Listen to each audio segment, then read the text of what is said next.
Ravi de vous retrouver pour ce nouveau numéro du Dessous des cartes. Aujourd'hui, on démarre cette émission avec une photo de la propagande chinoise. Vous aurez bien sûr reconnu Xi Jinping au centre d'une photo datant de 2013 qui raconte comment la Chine a choisi la mer comme terrain privilégié de sa puissance. Avec ces îles que Pékin colonise alors même qu'elles ne lui appartiennent pas. Sur la photo, on voit le premier porte-avions chinois, le Liaoning, lancé en 1988, sachant que depuis, la Chine en a construit d'autres toujours plus puissants. Car Pékin a un grand projet, détrôner la marine américaine de son statut de leader mondial. Au XXIe siècle, vous allez voir, c'est sur les océans du monde que se joue aussi la puissance. Sortons nos cartes. Plus des 2/3 de notre planète bleue sont constitués par les mers et les océans. Ces vastes espaces maritimes séparent, mais aussi relient, les continents et les peuples. La plus ancienne puissance maritime de l'histoire de l'humanité commence au 4e millénaire avant notre ère, dans le Pacifique. Au cours des millénaires, les navigateurs polynésiens vont occuper l'ensemble des îles de cet océan grâce à leurs pirogues à balancier et à leur extraordinaire connaissance de la carte des étoiles. Durant l'Antiquité et au Moyen-Âge, bien d'autres peuples ont dominé les mers. Phéniciens et Crétois en Méditerranée, Song en mer de Chine par exemple. Mais la première puissance maritime mondiale est née en Europe, sur les rives de la mer du Nord, à la fin du XVIe siècle. Voici comment. Grâce à leur supériorité navale sur leurs rivaux européens, les Provinces-Unies établissent un empire commercial sur 3 océans, des Amériques à l'Extrême-Orient, en passant par l'Afrique et les Indes orientales. Les compagnies d'Amsterdam achètent et vendent tissus, épices, porcelaine et autres marchandises aux 4 coins de la terre. Leurs navires ne circulent jamais à vide, ce qui fait baisser les coûts de transport. Armateurs du monde, les navigateurs hollandais construisent ainsi la première économie mondialisée. Sauf que les Provinces-Unies vont être détrônées par leur grand rival en Europe, le Royaume-Uni. Alors intéressons-nous maintenant à cette puissance qui va devenir l'impératrice des mers. 18e siècle, les navires marchands partent désormais de Londres et Liverpool et font escale dans les différents territoires coloniaux britanniques, en Amérique du Nord et aux Caraïbes, qui fournissent la précieuse canne à sucre, dans le golfe de Guinée pourvoyeur d'esclaves, et en Inde pour le thé et le coton. L'Empire de Sa Majesté possède aussi la flotte de guerre la plus puissante au monde, la Royal Navy. Elle lui permet de s'étendre progressivement sur tous les continents pour atteindre son apogée à la veille de la Première Guerre mondiale, avant d'amorcer son déclin. Car après 1945, ce sont les grands vainqueurs de la Seconde Guerre mondiale, les États-Unis, qui s'imposent comme la première puissance navale au monde. La marine américaine installe ses flottes et un réseau de bases navales dans ses territoires et chez ses alliés. Les États-Unis projettent ainsi leur puissance sur tous les océans et ils défendent leurs intérêts stratégiques et économiques en garantissant la liberté de circulation maritime partout sur la planète. La marine soviétique, au 2e rang mondial, leur fait face jusqu'à la fin de la guerre froide. Après la chute de l'URSS en 1991, les flottes des 2 blocs désertent progressivement les mers et les budgets fondent. Mais l'apaisement géopolitique sera de courte durée, car à partir des années 2010, nouvelle bataille navale. La montée en puissance de la Chine, notamment dans la nouvelle région stratégique de l'Asie-Pacifique, entraîne un réarmement global des flottes mondiales. Par ailleurs, les conflits récents ont souvent un terrain maritime. Ainsi, l'invasion russe de l'Ukraine se joue aussi en mer Noire et la guerre Hamas-Israël a des conséquences en mer Rouge avec les attaques des Houthis contre le commerce. Résultat, les flottes militaires doivent sécuriser les océans devenus des autoroutes de marchandises.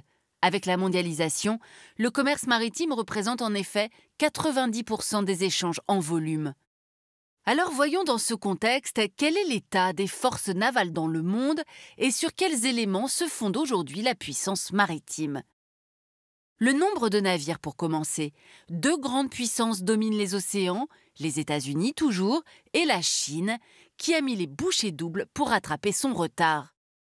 Avec un budget multiplié par 8 en 20 ans, la marine chinoise a désormais dépassé la marine américaine en nombre de navires. Elle possède 229 bâtiments principaux contre 192 pour la flotte américaine, sans compter sa nombreuse armée de garde-côtes. Ses objectifs sont à la fois économiques et militaires. Il s'agit pour la force navale chinoise de s'imposer comme puissance régionale en mer de Chine méridionale, où elle colonise agressivement des îles et atolls situés dans le périmètre de la ligne dite Aditray, au détriment de ses voisins. La Chine vient aussi défier la suprématie américaine dans le Pacifique, en particulier autour de Taïwan. Pékin qui veut protéger, via des détroits stratégiques, son projet de nouvelle route de la soie maritime et entend affirmer sa domination sur ses voisins de l'Indo-Pacifique, Inde, Japon, Corée du Sud notamment. De son côté, la marine américaine garde une supériorité en tonnage, c'est-à-dire en puissance de ses vaisseaux, devant la Russie et la Chine. L'US Navy a également l'avantage pour deux types de bâtiments stratégiques, les sous-marins, nucléaires ou non, et les porte-avions, instruments de puissance par excellence. La quasi-totalité de la surface terrestre est en effet à portée de ces bases aériennes mobiles. Enfin, les États-Unis possèdent des points d'ancrage partout sur le globe, sur leurs deux façades maritimes, dans les bases navales qu'ils contrôlent, à Guantanamo et sur l'île de Guam, mais aussi grâce à leurs multiples alliances. Face à ces deux géants, d'autres États défendent leur rang pour continuer à compter dans la bataille navale mondiale.